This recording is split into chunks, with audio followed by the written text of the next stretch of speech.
We continue in Genesis chapter 8, verses 6 to 9.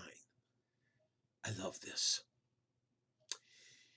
It gives us a little snapshot as to the end of, of the flood. And let's start reading in verse 6, ending in verse 9. And it came to pass at the end of 40 days that Noah opened the window of the ark which he had made.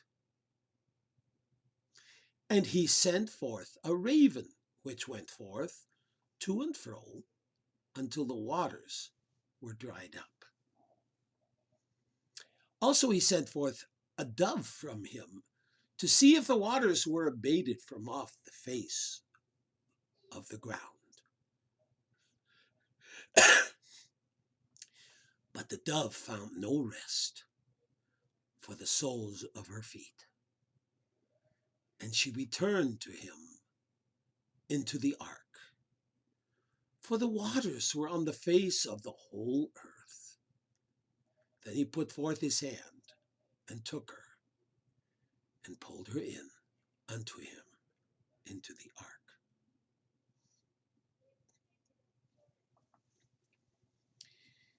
Okay, let's see what we've got so far.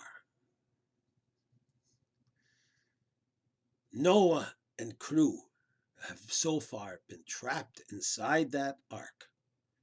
Actually, let's see if that's true by what we just read.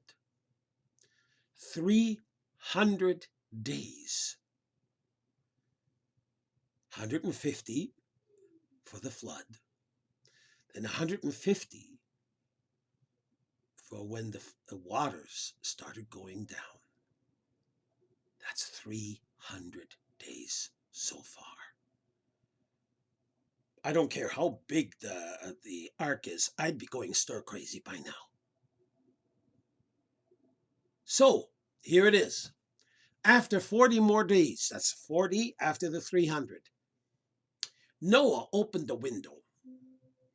Notice, he was able to open it. It probably had hinges and a proper latch. There's also no reason why the window was not made of some transparent or translucent material to allow light but not water in. It might even have been some kind of glass. You see, remember, what is it we're supposed to remember? Remember, the ark was built with the technology of a 1,600-year-old civilization. In any case, after 340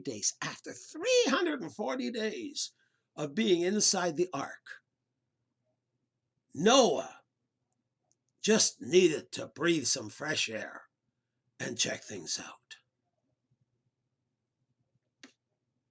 Well, what did he find?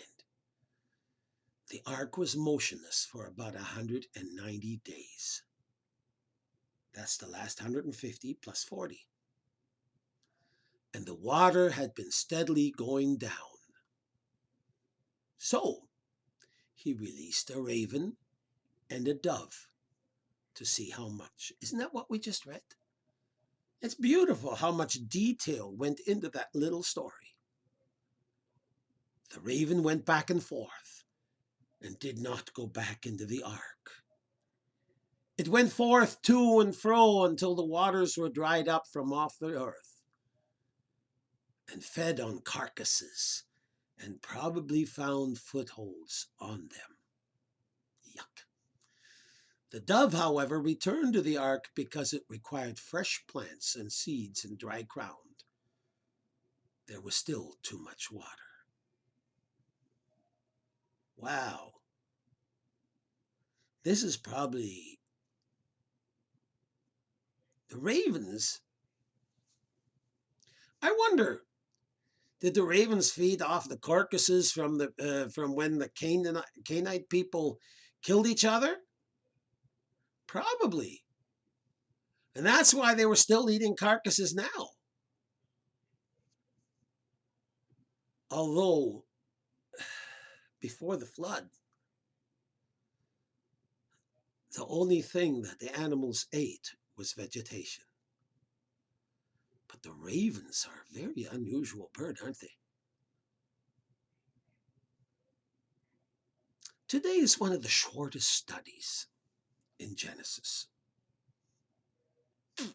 It highlights the great detail illustrated in the Bible to show the safety of the ark and the sense of security the dove must have felt with Noah. No other universal flood account comes even remotely close to the superiority of the clear narrative style of our Bible. Don't ever, ever doubt the veracity of your Bible. Also, I marvel at the fact that everyone was still quite alive after 340 days, trapped inside a giant box. See, I told you today's study was quite short.